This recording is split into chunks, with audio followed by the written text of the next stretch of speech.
Okay, so some accusations have come out about Ava Kris Tyson in which they have been accused of talking inappropriately with minors.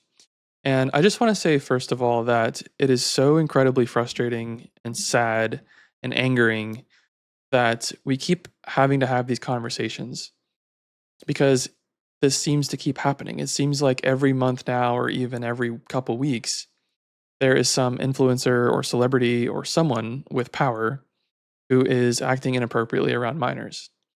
And, I don't even know why this needs to be said, but, one of the most pure and beautiful things in this world is the innocence of a child. And to rob a child of that innocence because you're just some weirdo is like one of the most evil things I think that exists on this planet.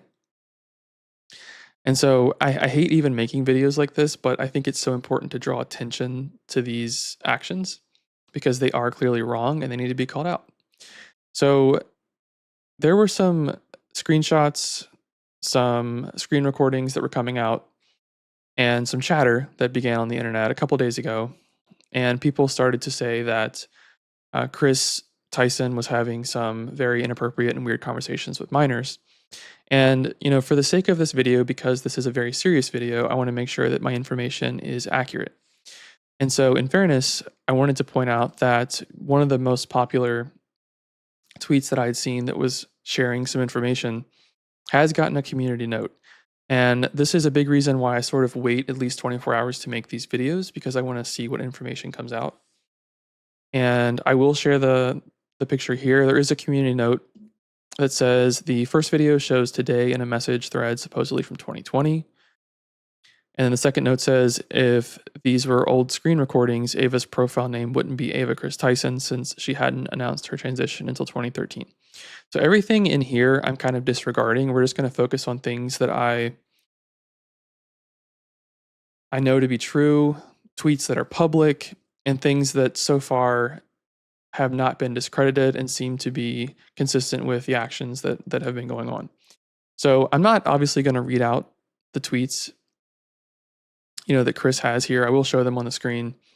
But the way that he was talking to this minor in particular, whose name is Lava GS, who's kind of at the center of this controversy, is not only weird, but obviously inappropriate. Some people were kind of writing it off and saying that, oh, this is being a little overblown. But no, if anyone I know is talking to a minor in this way and including kissing emojis or phrases like dad and daddy, like absolutely 100% right away, I'm done with that individual. I'm calling it out. I'm not allowing that to persist. I'm going to step in and absolutely cut that off because it's wrong. Like it's wrong. It's obviously wrong. We know it's wrong. And I don't really think we need to debate that. And then there is a Snapchat exchange, which again, I have not seen a note yet saying that it isn't true. And it does seem consistent language wise with the way that Kris was talking. This person, I don't know the name. It's up here at the top of the screen. But again, if we just kind of look through it, you can see the language, you can see the kissing emojis, you can see the phrases that he uses. These are things that are clearly not appropriate to be having these conversations. Why are you Snapchatting a minor? And if this is true, then this person says that they were 14 at the time and Kris was roughly 22.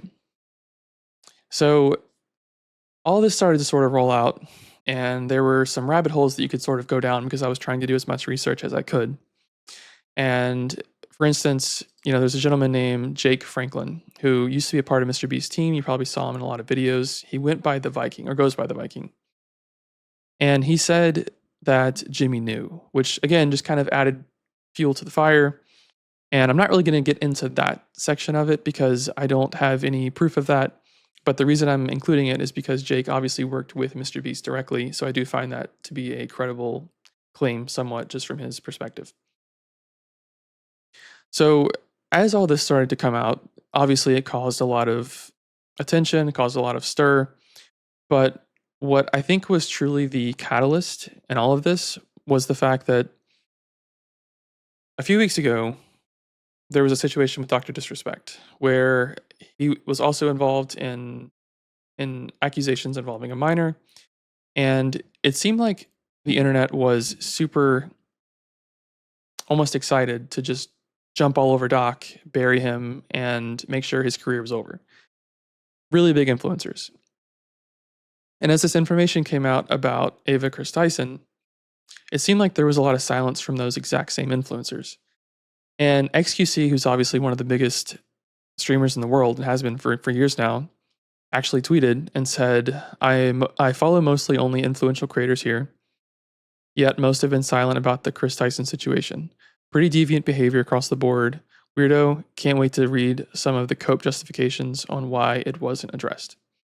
And I think he was referring to several creators there, but the two that people were mentioning the most and kind of calling out were Pokimane, Valkyrae, and a few others, but mainly I think Pokimane was the biggest one. Valkyrae was also in that in those individuals as well.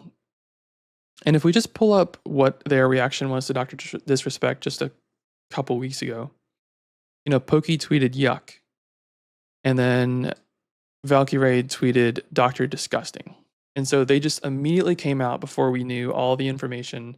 They tweeted these things and just made their intentions very clearly known, added a ton of fuel to the fire because they have huge bases.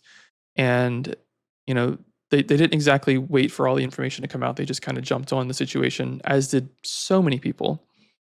And then if you sort of juxtapose those responses or those statements, I guess, with the way they treated the Ava Kris Tyson situation, it's just much different. So if we look at Valkyrae, just to kind of look at the top of it here, she said, I'm still in the process of moving, so I haven't been able to fully keep up. But in the meantime, since I've been tagged a bunch, and you can obviously sit here and pause the video if you want to, but between her and Pokey's tweet, they have a certain level of understanding and patience and like, hey, let's wait to see what actually happened.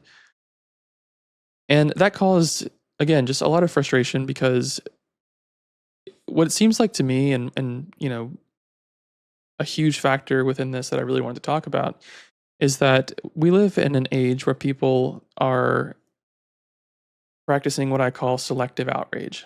And selective outrage is when you basically choose what you want to be outraged about because it fits your narrative. You're not just mad at something, you're mad at something because it can benefit you and your ideology and you can push something, which I think is gross. I think it's irresponsible and I don't like it.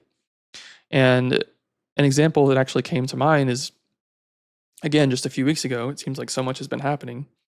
We had an attempted assassination on a former president, right? And what's the first thing, if you guys were following that, what's the first thing that people did after the attempted assassination? They started trying to dig up as much information on the attempted assassin as they could. And the first thing that I heard was that he was a registered Republican. But then a bunch of people found out who he donated to. And again, this is what I would call selective outrage because we're not so much interested in what this individual did, the sick individual. People were more interested in who is he, which side was he on? Is he on that side so I can blame that side, or is he on that side so I can blame that side? And it's just, again, it's just selective outrage. It's pushing an agenda, and I hate it. So that was kind of the theme of what was going on here. I think that, or at least the way people felt, is that, hey, where's the same energy that everyone seemed to have for Doc that people now don't really have for Ava? And I do want to give props though to Valkyrae because she did come out later. She read some more information, it seemed like, and she said, I was hoping for a more detailed response, but glad Ava is overall stepping away from MrBeast's team, but then said disappointing and disgusting. So she did kind of follow it up and made her opinion known there. And so basically what I wanted to say in all this is, obviously, and also, while I'm thinking about it, I will show before I give my thoughts, I'll show what Ava Kris Tyson actually tweeted, just in fairness to see what they said.